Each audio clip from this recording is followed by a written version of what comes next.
ማንም ያንተን ነገር ቢወስድ እንዲመልስልህ አትጠይቀው። ለራስህ የምትፈልገውን አንተም ለሌሎች አድርግ። የሚወዷችሁን ሰዎች ብቻ ብትወዱ እንዴት ምስጋና ይኖራችኋል? መልካም ለሚያደርጉላችሁ ብቻ መልካም ብታደርጉ እንዴት ምስጋና ይኖራችኋል? ፈጽሙ። ጠላቶቻችሁን ውደዱ፣ መልካምም አድርጉላቸው። ምንም ተስፋ ሳታደርጉም አበድሩ። ያኔ ዋጋችሁ እጅግ ታላቅ ይሆናል። የልዑል እግዚአብሔር ልጆች ትሆናላችሁ። እንዳይፈረድባችሁ እናንተም አትፍረዱ። እንዳትኮነኑ እናንተም ማንንም አትኮንኑ። ይቅር በሉ፣ እናንተም ይቅር ትባላላችሁ። ስጡ፣ ለእናንተም ይሰጣችኋል። በምትሰፍሩበት መስፈሪያ ለእናንተም ይሰፈራል። እውር እውርን ይመራ ዘንድ አይችልም፣ ምክንያቱም ሁለቱም በጉድጓድ ይወድቃሉ። በራስህ ዓይን ውስጥ ያለውን ግንድ ሳታይ በወንድም ዓይን ያለውን ጉድፍ ለምን ታያለህ? ማርያም ሆይ አትፍሪ፣ እነሆ ትጸንሻለሽ፣ ወንድ ልጅንም ትወልጃለሽ፣ ስሙንም ኢየሱስ ትዪዋለሽ። ይህ እንዴት ይሆናል? እኔ ድንግል ነኝ። የቅዱስ እግዚአብሔር መንፈስ ያድርብሻል፣ የልዑሉም ኃይል ይጸልልልሻል። ካንቺ የሚወለደውም ቅዱስ የልዑል እግዚአብሔር ልጅ ይባላል። ማርያምም በተአምር የጸነሰችውን ዘመዷን ኤልሳቤጥን ለማየት ይሁዳ ወደምትባል ከተማ ሄደች። ኤልሳቤጥ! ማርያም! እህቴ ማርያም! አንቺ ከሴቶች ሁሉ የተባረክሽ ነሽ። የማኅፀንሽን ፍሬ የተባረከ ነው። ልክ ሰላምታሽን እንደሰማሁ ጽንሱ በማኅፀኔ በደስታ ዘለለ። ነፍሴ ጌታን ታከብረዋለች፣ መንፈሴ በአምላኬ በመድኃኒቴ ሐሴት ታደርጋለች። ከአሁን ጀምሮ ለሰው የማይቻል ሁሉ ለእግዚአብሔር ይቻለዋል። እግዚአብሔር ግን ዛሬ ያለውን ነገ ደግሞ የሚደርቀውን የሜዳ ሳር እንዲህ ካለበሰ እናንተንማ ይልቁን እንዴት አያለብስም? እናንተ እምነት የጎደላችሁ። ጌታ ሆይ እምነትን ጨምርልን። የሰናፍጭ ቅንጣት የምታህል እምነት ቢኖራችሁ ይህንን የሾላ ዛፍ ተነቅለ ወደ ባህር ተተከል ብትሉት በሚገባ በታዘዘ ነበር። ለምኑ ይሰጣችሁማል፣ ፈልጉ ታገኙማላችሁ፣ መዝጊያን አንኳኩ ይከፈትላችሁማል። የሚለምን ሁሉ ይቀበላልና የሚፈልግ ደግሞ ያገኛል፣ መዝጊያንም ለሚያንኳኳ ሁሉ ይከፈትለታል።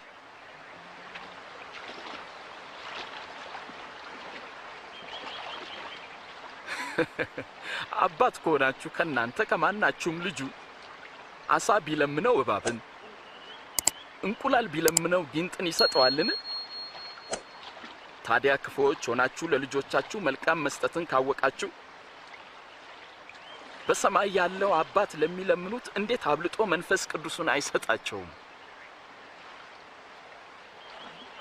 እውነት እላችኋለሁ ለነፍሳችሁ ስለምትበሉት ነገር አታስቡ፣ ለሰውነታችሁ ስለምትለብሱት ነገር አትጨነቁ። ነፍስ ከመብል ሰውነትም ደግሞ ከልብስ ይበልጣል። ቁራዎችን ተመልከቱ፣ አይዘሩም አያጭዱምም፣ ዕቃ ቤት ወይም ጎተራ የላቸውም፣ እግዚአብሔር ይመግባቸዋል። ታዲያ እናንተስ ከወፎች አትበልጡምን?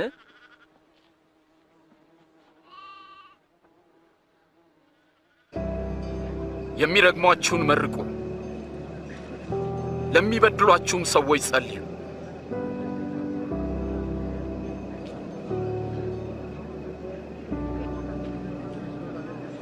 ማንም አንደኛውን ጉንጭን ቢመታ ሌላውንም ደግሞ አዙረህ ስጠው።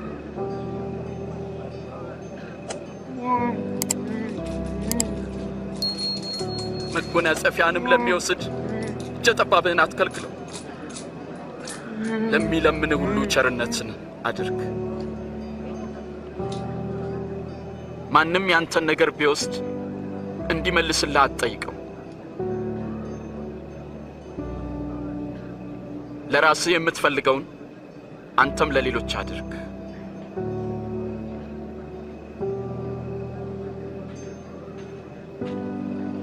የሚወዷችሁን ሰዎች ብቻ ብትወዱ እንዴት ምስጋና ይኖራችኋል?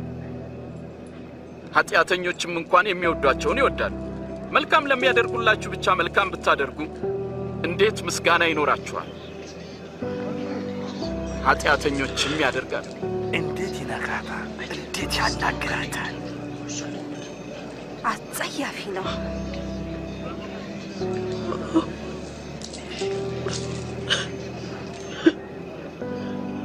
ፈጽሙ። ጠላቶቻችሁን ውደዱ፣ መልካምም አድርጉላቸው። ምንም ተስፋ ሳታደርጉም አበድሩ። ያኔ ዋጋችሁ እጅግ ታላቅ ይሆናል። የልዑል እግዚአብሔር ልጆች ትሆናላችሁ። እርሱ ለሚያመሰግኑትና ለክፎች ቸር ነውና። ሩሩዎች ሁኑ፣ አባታችሁም ሩሩ ነውና።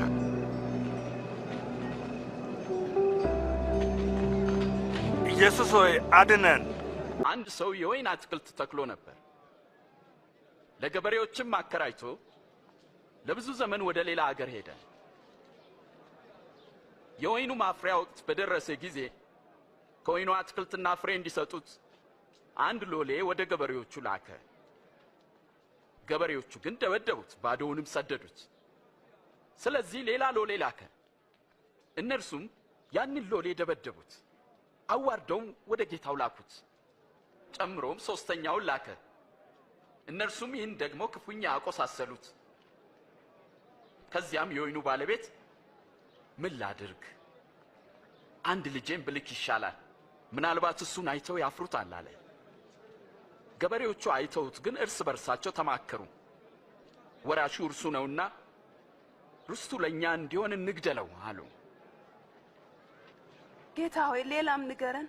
ከወይኑ አትክልት አውጥተው ገደሉት።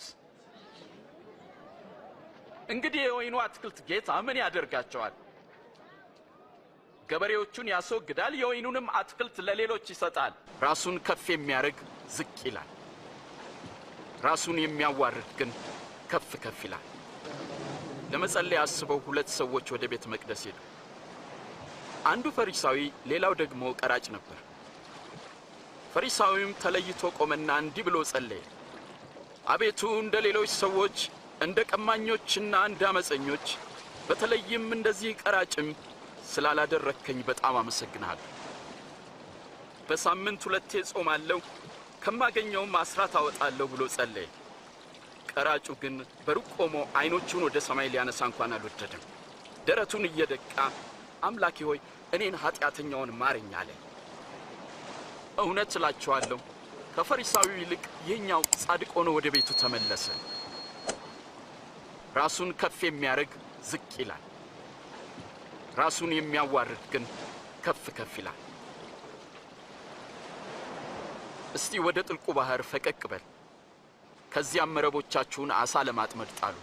ኦ ጌታ ሆይ ሌሊቱን ሙሉ ስንለፋ አደርን፣ ግን ምንም አልያዝንም።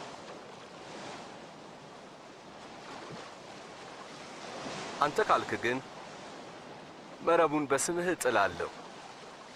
ያዕቆብ፣ ዮሐንስ፣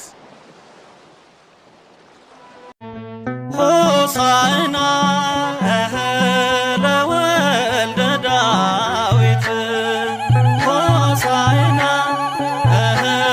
ለወልደ ዳዊት፣ ለወልደ ዳዊት፣ ለወልደ ዳዊት፣ ለወልደ ዳዊት፣ ለወልደ ዳዊት ሆሳዕና ለወልደ ዳዊት፣ ለወልደ ዳዊት፣ ለወልደ ዳዊት፣ ለወልደ ዳዊት ሆሳዕና ሆሳዕና ለወልደ ዳዊት፣ ሆሳዕና ለወልደ ዳዊት፣ ለወልደ ዳዊት፣ ለወልደ